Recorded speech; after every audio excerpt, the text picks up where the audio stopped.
What is up, you guys? Today we're just gonna I'm so pumped up because I've been getting these guests on my show that are just rock stars in the real estate space. And today's guest is no different. If you click away right now, you're crazy because we are about to dive into some value that I don't know if you've seen yet on this show. You are listening to the Mighty Mike Show. Mighty Mike Show. Real estate, it's not for the faint-hearted. Most people are doing it for the safety and security to have some form of lifestyle that they don't have now. I would literally just go around and start knocking on doors or cold calling Zillow for sale by owners. Just take action. You don't need to do any sales. If you are just adding value and providing value to people, it will come to you. Your income, your life is all going to come back to the connections that you have. And you are listening to the Mighty Mike Show. I'm Becky Nova, and this is the Mighty Mike Show. Yes, I love it. Welcome, Becky, to the show. Thank you so much.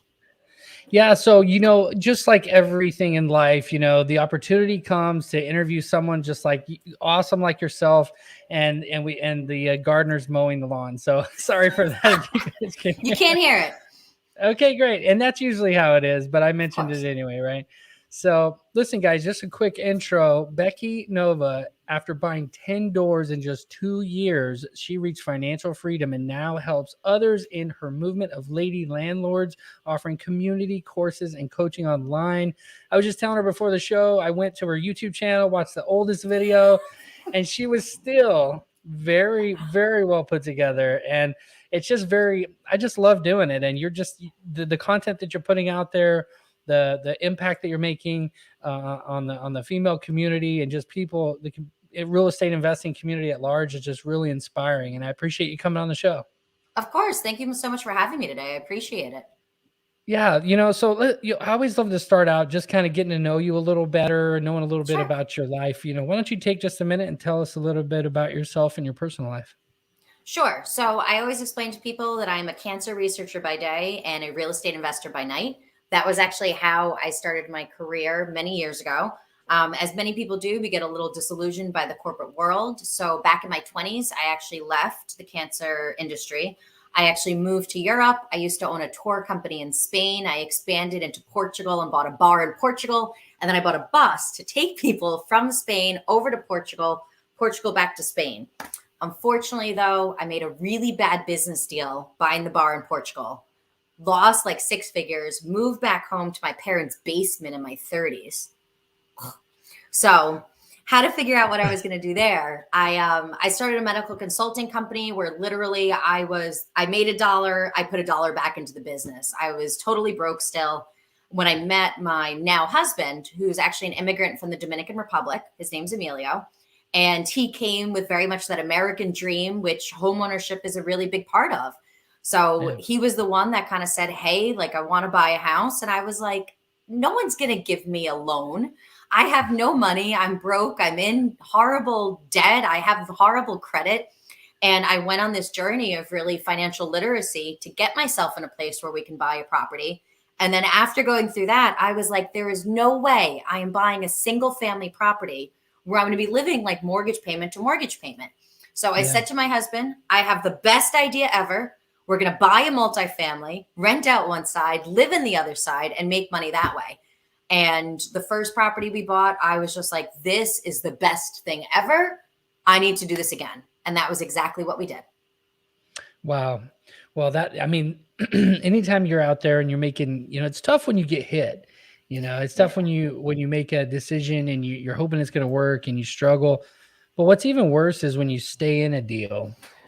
And so in a way you could be applauded because when things didn't work out, you pivoted and went to the next thing. And so, you got a journey. We're going to dive all into it today. So before we dive into that though, like, when I was looking you up and I went on your LinkedIn, I was like, is this the right person? I was like, is this a doctor? And I was like, whoa, should I put this in her intro? Because this is some really good, good stuff. I feel like I live almost like two complete like sides to things. Like I feel like people just don't we sometimes don't see the world behind the real estate investor or our side hustles or the entrepreneurial side of people. So it's really interesting to kind of have those two different worlds. But yeah, that's what I've worked for pharmaceutical companies for 15 years. That is so cool. Listen, Yeah. I've learned with the real estate world that so many people have that too, especially if you can be a high income earner where you're doing really well, because then that extra income can go right into real estate. And real estate is very it's not one of those things like you put it in and all of a sudden you're rich. But for long-term wealth, it's just like perfect. And anybody who has money like that, they learn they have to figure out those ways. Otherwise, the government will eat it all up. Or just also like almost your own personal like way of life. Like for me, back once again in my 20s, when I quit a 6-figure salary and moved to Europe with like $1,500 in my pocket and no idea what I was going to do for work, that to me, I was very fortunate that I was able to make something out of that. And now kind of talking about it like my husband's definitely the risk adverse one of the relationship. I'm definitely the risk taker. So he's the one that's kind of like, hey, maybe we shouldn't just go like quitting jobs with like no money. Like maybe we should like plan things, make more money, kind of do 2 things at once, and then let go of the day job. So it's just an interesting perspective what kind of works with people and who kind of jumps in with 2 feet and who kind of plans things out a little bit differently. Yeah, it's funny, the voice of reason, right? I know, I hate it. He's like keeping you. Yeah, definitely. That's the situation with me. I'm on the other end of that where it's like, hey, let's go. It makes sense. Let's double down. And it's like, well, do we want to be eating out of a trash can? Okay, maybe we'll take our time on some things. And then, but risk, you got to risk if you want to achieve anything real in life. So let's dive into your story. So, there's a good story. There's the bad story. We always here on the Mighty Mike Show start with the negative because we want to end on a positive. Okay. Sure. I asked my kids, I'm like, good news or bad news? And every time they're like bad news first.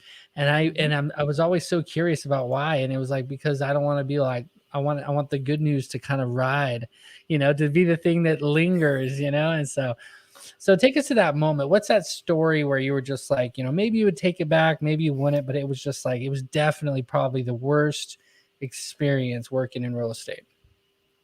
Working in real estate. All right. So let's talk about this first property here. So like I said, it wasn't so much a goal of mine to buy like a home. I was never the person that wanted the white picket fence. That was my husband. So now I just spent, this year getting out of debt, trying to raise my credit score, trying to get everything in place where I could actually get a property. My husband and I, we live in New York, so getting a property is not always exactly the easiest in New York City. They're expensive, fast market, fast moving. Been kind of crazy. It took us a while to even find the property. And then the first time you buy a property, it's just that learning curve. What paperwork needs to be signed? Oh, wait, I have to pay for this too now? All of those different things to finally get to the closing table. Yeah. And when we got to the closing table, that's kind of where the bad news started. So we do the walkthrough that morning and, there was a problem or two. We actually bought that first duplex from a flipper. So, nobody was living in the property, but when we went to the walkthrough, we realized that there was a little leak kind of here and there. So we go to the closing, say, okay, hey, there's this little leak going on. Seller goes, not a problem. I'll have my guy come out tomorrow and fix it. Okay, sounds good to me. So we move forward with the closing. I'm looking at all these papers. And if you've ever been to a closing, I know you have, Mike, they just literally, it's just like an entire dictionary, just paper by paper they're sending through for you to sign. Well, I am actually that person that reads the things that they sign. So yes, but luckily I did, because I realized that one of the papers that had said what my new mortgage payment was going to be was like a good couple $100 more a month than what it was supposed to be. So I caught that number. And now I'm asking at the closing, like, hey, why is this number so not what we'd all discussed and agreed upon?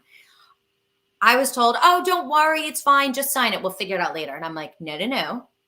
I need an explanation. Like someone needs to explain this to me. It ended up being a closing that took a little over 4 hours. And my title attorney had said that he had never heard that much cursing at a closing.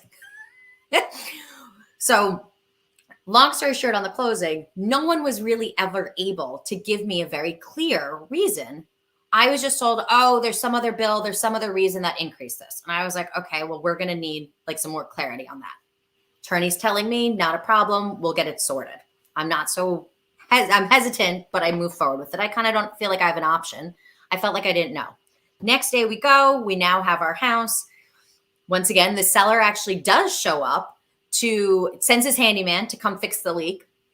The handyman looks at the leak and calls the seller and says, hey, this is above my pay grade. You really got to get a plumber in here. Seller goes, there's no way I'm paying for a plumber. I already sold the house.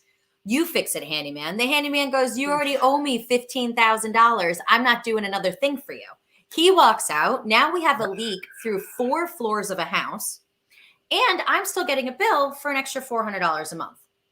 My husband is like crumbling in the sense that he thought he was buying a house, fulfilled the American dream, had something that he can just like work through and that would just be perfect for him. And we realized that's not the case. So now on day 1 of homeownership, we're looking at an electrical panel that has water running through it, being like that kind of question of like, do we call an electrician or do we call a plumber? And we don't even know who to call. We didn't even live in the area where we're moving. So we're trying to get this leak figured out. We got to get renters into this property, especially because it's costing me a good extra couple $100 a month that no one can explain to me.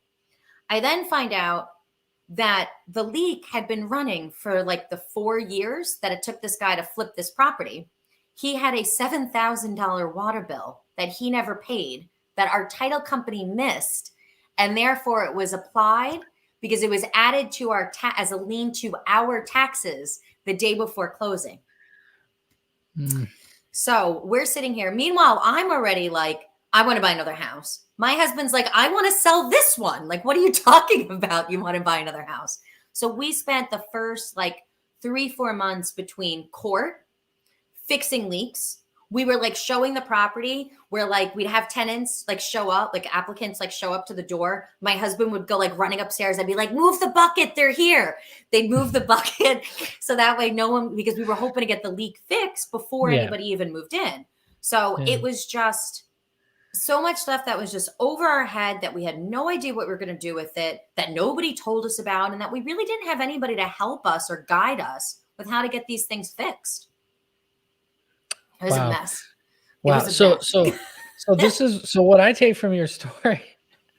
So first of all, so a couple of questions just to clarify. So the title people, so they had no idea how to answer your questions on how much, why it was more.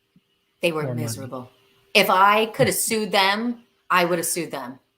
Yeah. They were, I'm not going to say their name, but if when I had hired a litigation attorney, I kept being like, please give me a reason to sue these people. Like they were horrible from start to finish.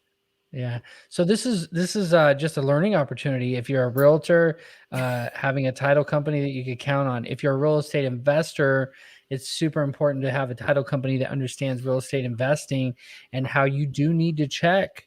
Like the title company needs to run a check the day before a closing, not be lazy, right? And actually check on this stuff regularly. And they actually have softwares they can pay for that will check daily until the day of closing. And and so if your title company is this is another reason why you got to be careful with smaller title companies. Not that they can't do it either, but because they can. But sometimes they won't flip the bill for that extra software because they're smaller and it's a smaller business. And so, wow, that is a crazy story. So what I take from that basically is make sure that you get a title company you can trust, that you build a relationship with, and make sure they have title insurance, right? Pay for title insurance. Did you guys have that? Yes. In New York, we have to have title insurance. The insurance company the title company was on the hook clearly to take care of that bill. But it took once again having to, like I said, I just said the words, I had to find a real estate litigator. And that was once again, that was like on day 3 of homeownership. But I was like, what do you mean? So, my teaching points from that story is that you need to really find the right people to work with. I hired the wrong attorney who recommended the wrong title company. It was just kind of that like snowball of just the wrong people in the wrong place. I had some great people. My realtor was absolutely fantastic. I've actually bought 2 more multifamilies from him since then.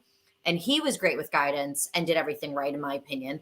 But I definitely switched out some players on my real estate investing team since that first deal. Wow. Yeah. And so it's so important. This is why like references are super important too. So what do you want Mighty Nation to take from your worst story?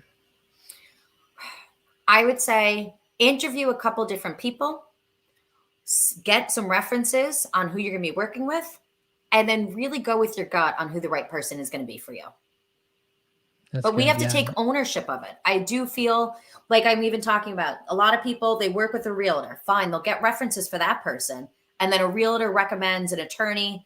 Then the attorney recommends a title company, right? So then all of a sudden you don't have that decision making. And the original person that you vetted and trusted, well, that doesn't necessarily work 3 degrees of separation. Right. So make sure that if you're taking, I would definitely start with the recommendations of a person you trust. You love your realtor, get a recommendation from them. But you still are in charge of vetting that. You were the CEO of your real estate investing business.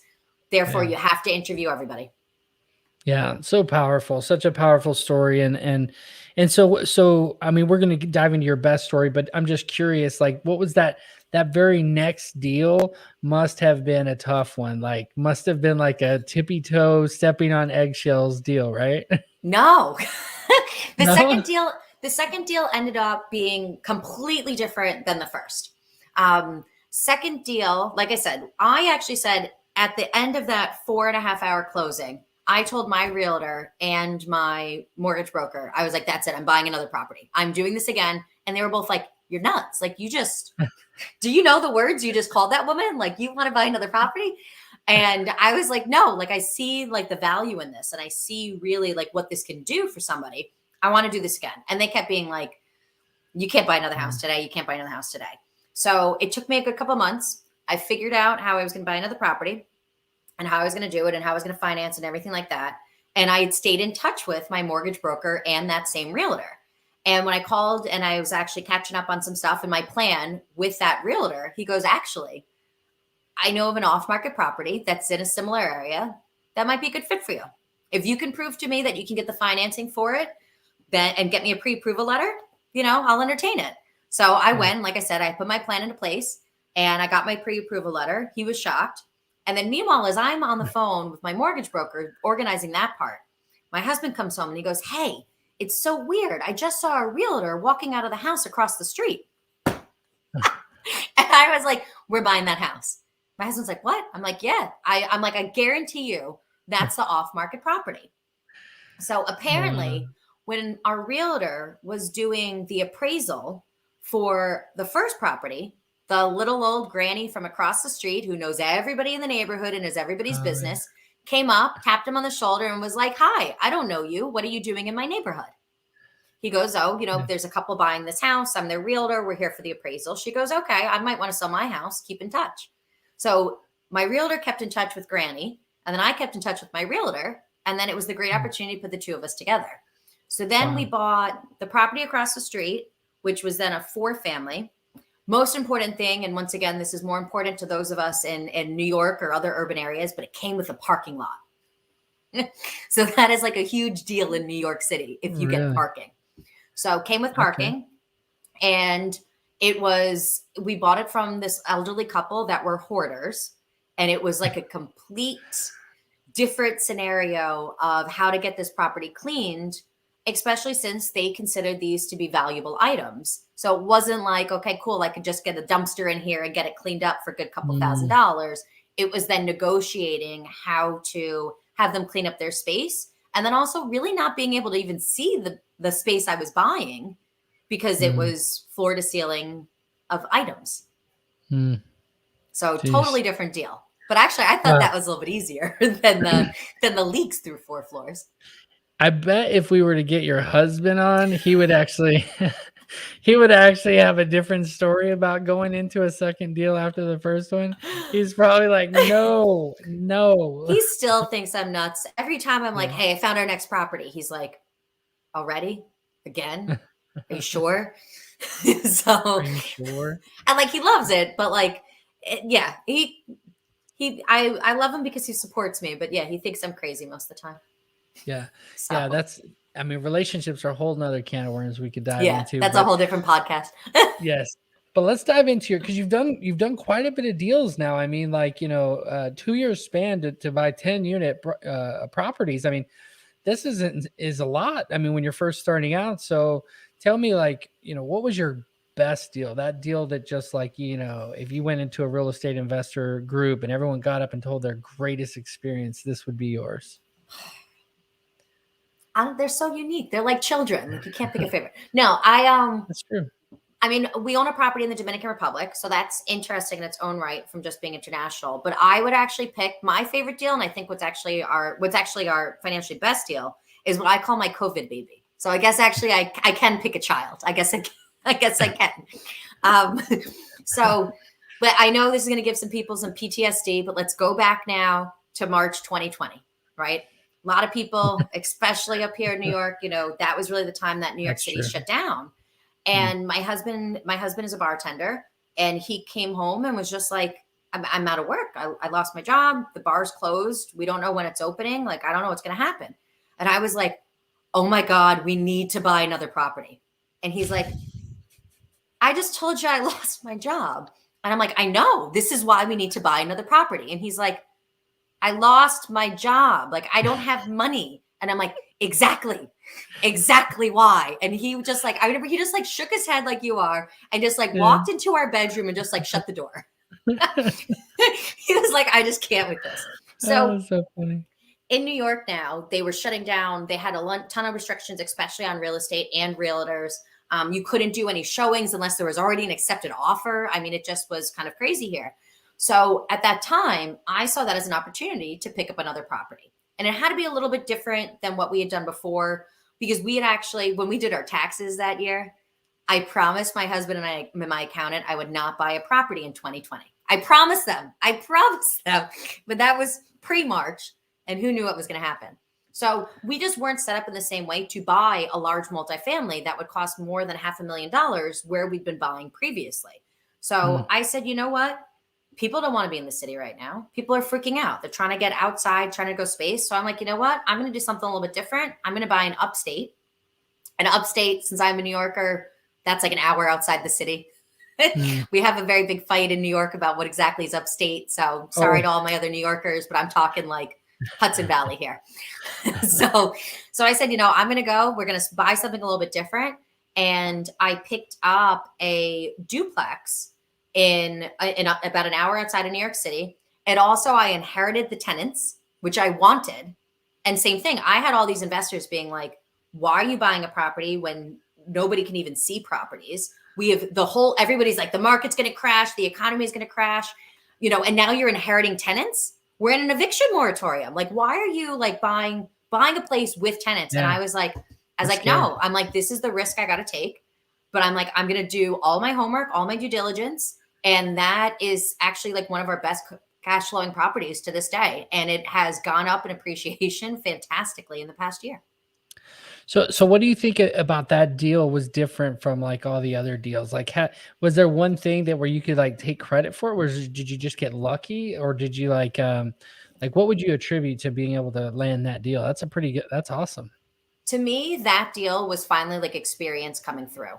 I felt like I had a good enough handle on the market. I felt like I knew how to get a little bit ahead of things, where it wasn't like, okay, great, this is now on the MLS. Now you can buy it. Shocking, people want to buy properties in New York. Like, I felt it was the first time that I was able to say like, hey, I kind of see trends. I kind of know what people are doing right now. I know how I can negotiate to this to get a good deal. I know how I can beat up the other investors. So when I actually finally went to go see the property, and I'll never forget this. So I went to go, they finally allowed in New York State that you could go do an open house. And how you had to do an open house in New York, it was literally the day after this ban got lifted in New York that the open house was. You had to show up at the time of the open house, but you had to wait outside 6 feet apart with gloves on and your mask. And you got to go walk in with just the realtor. And she took one person in at a time. And I remember when I walked in with the seller's realtor, so it was me online. My husband wasn't there. It was just myself. And then it was just all men next to me in line to this place. And the seller's realtor was a woman. And I'll never forget this woman, because when we went into like the property, like I'd asked her a question or two and she goes, "Did you do your homework like at all about this property?" And I was like, "What are you talking about?" So after that, when my realtor, now we put in like the offer, all that, we clearly got it. She apparently, when the offer went in and she saw a woman's name on it, she called and apologized to my realtor and was like, "Oh, I thought she was your assistant. I didn't realize she was the one that was actually buying the house." I was like, "You're another woman. Come on." But Yeah. it From the but 50s. yeah, well, yes, but like it was just such like an interesting perspective that since I was a woman there, that I clearly had to be an assistant rather than a buyer. But Mm. I really felt like from that deal, it was starting to see where that like learning curve was kind of changing for me. It was now I had a couple of deals. I understood what trends were. I understood what the market was like. I was able to I was taking a risk on really what my projection was on how the market in New York was going to change and what was going to happen with the pandemic. So I felt like to me, that was probably a riskier deal that I took. And once again, sometimes those that take risks are rewarded. That was going to be, that was my thought, was like, you know, is like, how do you go into invest in a deal in New York when everybody's leaving New York, you know, is what it seemed like, right? Like, what, were you worried about that at all? Or where'd you get your data, I guess? So to me, it was more of like, I've always been a person that like watches the news, right? So, and I work in the medical field. So I felt like I was able to kind of know a little bit of things about what was going on with COVID, with the pandemic. I did also kind of say like, okay, this is what I'm hearing on the news. These are the restrictions. This is what's changing kind of like day by day. So then I was able to kind of say, I think this is how this is going to look in a couple of months. And then for me, outside of that, I spent a lot of time looking at different areas, but I still did not know that much about the area that we ended up buying in. It was still a place that I was like, we're buying in Goshen. Like, is that how you pronounce it? Like it still took me a while to kind of get to know that area, but I knew what that surrounding county was like. I knew what the typical person that was going to live in that area. Those were the things that I was able to research. And then it was really kind of my best guess of saying, is New York going to bounce back or not? And I don't know, I guess being a New Yorker, I bet on the fact that New York would. Yeah, that's a good point. Ryan Serhant, he's kind of doubled down there, and when everybody thought, he's a realtor up there in New York, and Yeah. he thought everybody was gonna, everybody thought everyone was gonna leave, and he's just like, this is my city, it's not going anywhere, even if it does struggle, like people are gonna come back, and that's what I've been watching that, and it looks like they are, and I think it's mainly just the government can only hold you down for so long with these restrictions, and Yeah. And so, yeah, that's great. And also people need a place to live. So no matter People what. need a place to live. Yeah. Yeah. And it was still within, it would have been different if I went like much farther upstate where like job market was different. But where I bought is really a place that is still commuter distance to New York City. Yeah. So to me, it's not like New York City is just going to be empty and we're going to make it farm country again. Like Manhattan's not going to go back to being pastures, so Exactly. Clearly at some point, even if it just became everybody now in the new world started working from home and stayed that way, people are still going to want to go into the city. So I took a chance on that. That is good. That was a really good move. I mean, obviously it was your greatest story, is your best deal. And so how many properties do you guys have now? So right now we still have the 10 doors. 10 doors. Yeah. Correct. So that is just a huge accomplishment, 10 doors in the first year, and now you're helping other people do it. So tell me, what are you most fired up about right now that you're working on? Sure. So as I kind of shared in my story, here my husband in March 2020 just kind of like goes into his bedroom and like shuts the door on me and like does not want to hear anything about real estate. And I got a little annoyed. So I was like, you know what, fine. I'm going to go like make some friends on the internet. So I actually started a women's community called Lady Landlords to find other women that were in a similar position as me that maybe had partners that weren't on the same interest level as they were, or maybe just didn't have like the same goals as them. And I honestly, Mike, I thought the group would be like me and my mommy, maybe. I didn't think anybody would end up joining, but now, just about 2 years into it, we've had over 25,000 women join the community. And Wow. I really, now what I work on is just supporting those women there and providing the resources that they look for. So a lot of people were saying, hey, I kind of need help like getting started. So I said, great, let's do a beginner's course. Let's get everybody together and let's, talk about what steps you need to do to get started.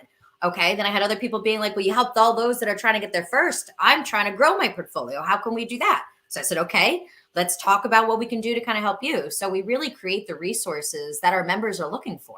So that to me has just become really what I'm passionate about and what really kind of lights me up right now. I love it. So just for those that are watching that maybe should be a part of that community, let's touch base really quick on that. What does 10 doors do for you financially? And you don't have to be exact, but rough numbers. How has that changed your life? Are we having technical error? Say that again. Yeah. So, so for those that don't understand, right? Like those that are like, okay, so you have 10 doors, like you're doing this real estate thing. How does 10 doors change your life? Becky Nova, can't hear you. Oh, I think we might be having a technical error. Can you hear me? Oh, there you are. There we go. I don't know. Can you hear me now? Yes. Oh, okay. Yes, I Yeah, can. I don't know if it was me or you, but we're back. The computer, you just never know. If it can go wrong, it will. I know this. Absolutely. Sorry. So you would, your question was now with 10 doors, like how has that really kind of like changed things for me? Yeah, like 10 doors versus, like somebody's saying like, how does that even affect, people who are learning about real estate, they know it can make the money, but like just 10 doors in 1 year, like how has that changed your life? Sure. So I sorry I have to relate this again to the pandemic, but same thing. Like I said, now my husband's out of work. And we thought here in New York, we were told, okay, 2 weeks quarantine and everything will be back to normal. Clearly was not that way. So through the summer, now he's not working. This is now becoming concerning for him and so many other people that have really lost their income. And I kind of said to my husband, I was just like, babe, I'm like, I got to point something out to you. And I put all of our numbers together. I made a nice little shiny folder with a document in it. And I explained to him that our 10 doors that we bought in those 2 years actually make more money than his income does. And I explained to him, I'm like, listen, we're going to be okay. You don't have to work. Do I want you out of the house? Yes, I do. But we don't need that. Like you now have the freedom of choice on if this is a job you want to go back to. Do you want to switch industries? Do you want to start your own business about something that just lights you up? What do you want to do? Because we are now in a position where we replaced an entire income and we created a 6-figure income in 2 years. Yeah. That's life-changing for people. And this is what real estate does. So like people always think like, oh, I don't need to be a hustler, be a Grant Cardone. I don't need to do that. You don't have to do that. You could go get 10 doors and basically just travel around the world, Correct. We went and we lived in the Dominican Republic last winter because we could. And we lived there for the past month. We actually just got back.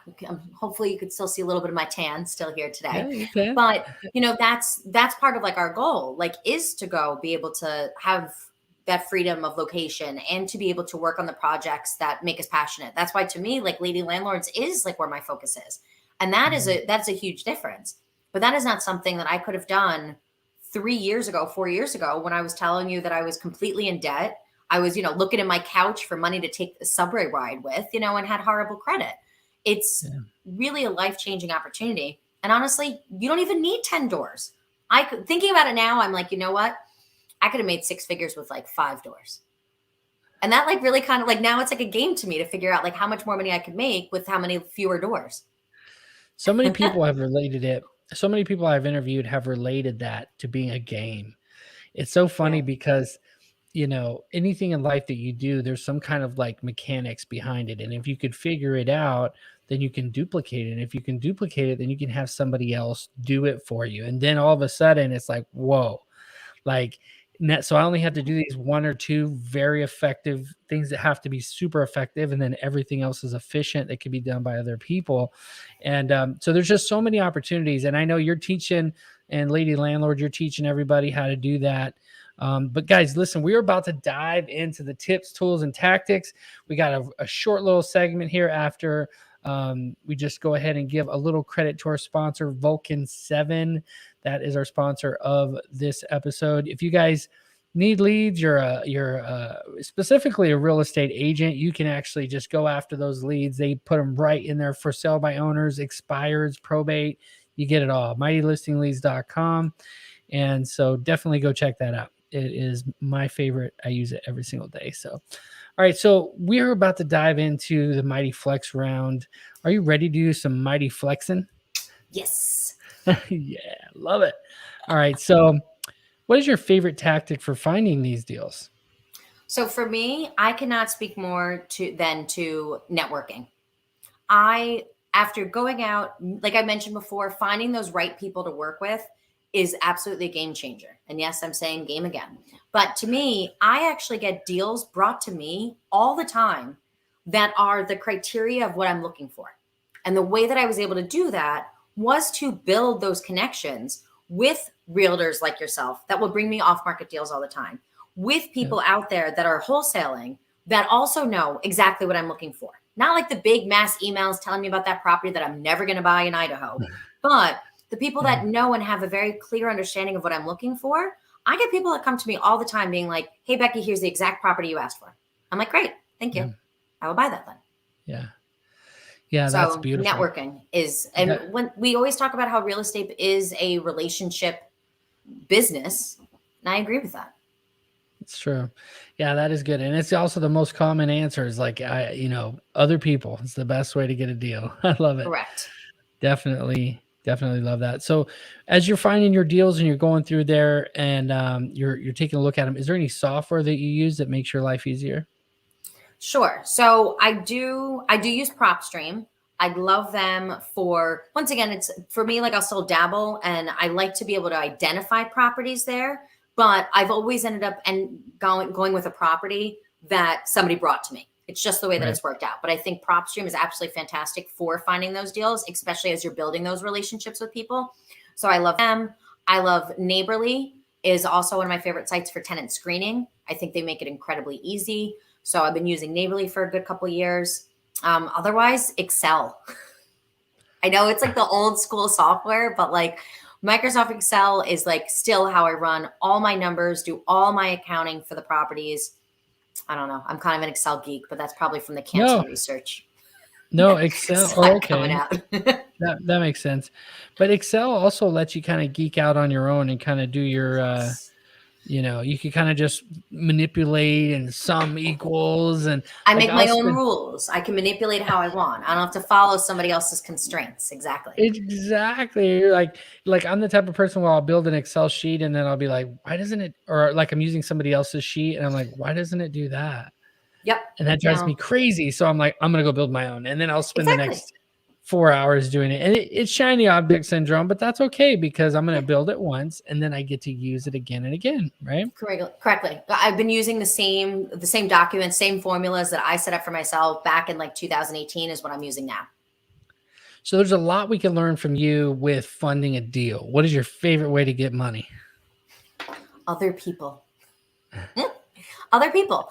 I think one of the things that this has really opened my mind up to over the past couple of years is the idea that there is kind of like money out there.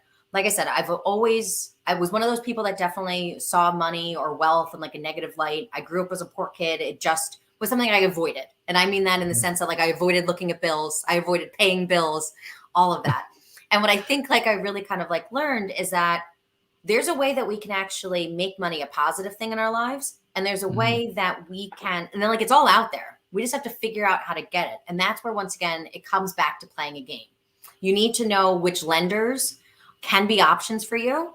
And you need to understand what type of financing is going to work for what type of property. So sometimes like I'll go out and like figure out a deal, and sometimes I just put more people together, kind of like in a wholesaling position, or I actually really like the role of being a private lender. So in that way, I can just be the money person behind it, which is something that, once again, crazy 4 years later that I can say that people are asking me for money when before I was the one being like, no one's going to give me a loan. Yeah. So yeah, the limiting beliefs, right? It's a big factor. Yeah, when you get started. So what is your favorite what do you look for in a JV partner? I don't. Nobody, solo. Always. Yeah, honestly, my partner that I have now can sometimes just, I don't know if I can curse on this, but like sometimes it gets obnoxious, like picking out, like making decisions with like a partner. And I'm married to mine. So we've really kind of stuck to not taking on partners. Once again, that's a little bit different, clearly, with the way that relationships are built between like private lending and syndications and other options for other ways that we diversify our portfolio besides just our rentals. But otherwise, we do not take on partners. And how about property managers? Are you managing your own stuff? So we manage our properties not only in New York, but also in the Dominican Republic. Oh, wow. What do you do when the tenant in the Dominican Republic doesn't pay? Is there like a guy over there that breaks his knees, or? Yeah, we're going to not answer that question on any type of recording. I don't want you to get in trouble. The way that real estate works in the Dominican Republic versus what I could do here in New York for tenant landlord laws is very different. We'll leave it at that. That's true. I do believe that. I do believe that. Yeah, I do very much so. Okay. And what books do you recommend? So my favorite book, and it's not the cliche, very on purpose for real estate investing, but it's still a very well-known book. Don't say Rich Porter. No, I'm not. Okay. Start With Why by Simon Sinek. It will not just apply to what you want to do within real estate investing, but it really applies to just kind of what you want out of life and what you want to have happen. So to me, I would recommend everybody literally start with why. That's good. That's really good. That's a great book. So, yeah. And what is the greatest advice you've ever received? The greatest advice I've ever received. I feel embarrassed to say this, but I have to, credit goes to Nike. Just do it. Listen, when we talk about like even within real estate investing or a lot of the other things that you could probably tell with some of the risk taking I've done in my life, we need to take action. You hear real estate investors all the time. Hey, why didn't you get your first property? Why aren't you doing this? And they're all just stuck in analysis paralysis, right? And there are so many times, and I see this within my community of Lady Landlords. We know the information. You did the homework. You have the knowledge. Okay, let's go. Let's make the decision. Let's buy the property. Let's get the offer in. Let's get those tenants in. Let's move forward. Let's change our lives for what we want to have happen. So best advice comes from Nike. Just do it. Just do it. Love it. So this is a surprise question that stumps a lot of my guests. Okay. So yep. Sit up in your seat. Get ready. All right. What would you do if you had to start all over again with just $100, a smartphone, and a car? You didn't have any of your contacts, no credit, no assets, but you still had all the same skills and knowledge that you have today. How would you start over in your real estate investment journey?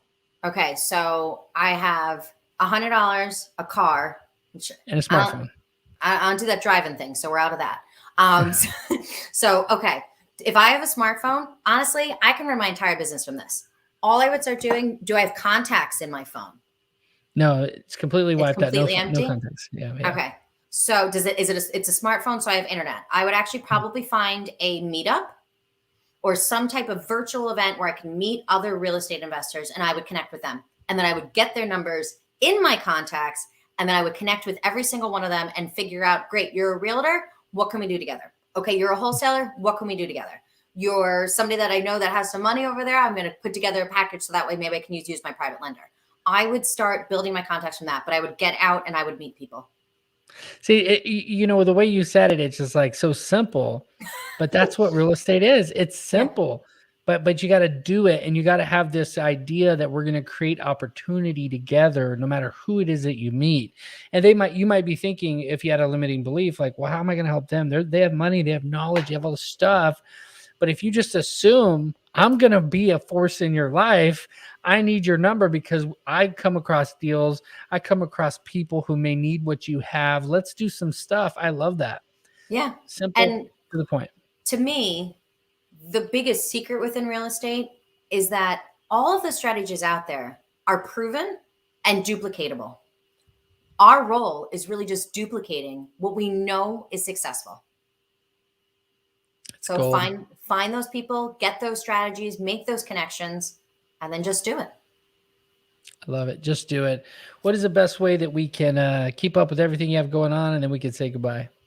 Sure. For anyone that identifies as female, please feel free to join the Lady Landlords community. You can search simply on Facebook and find that group there. And for everyone else, please do find me on Instagram at Becky Nova 24. Feel free to slide into my DMs and say hi. Well, I want to personally thank you for coming on the show. I've been impressed. I mean, not just with the amount of doors in 1 year, but also just like with your attitude about life and, with the way you're trying to help the way you're helping the female community. It's just powerful. I mean, we need more people out there that are like you. And so I'm going to try to embrace some of that myself. And if, there's anything I can ever do for you, definitely reach out. And guys, go out there and crush it. Go build your network so you guys can build a mighty net worth. Get your phone. Just imagine it has nothing in it and just go to these meetups and start putting people in it. And until next time, well, thanks so much. I appreciate you, Becky. Thanks for having me on. All right, you guys, take care, and we'll catch you guys on the next episode. Peace. All right.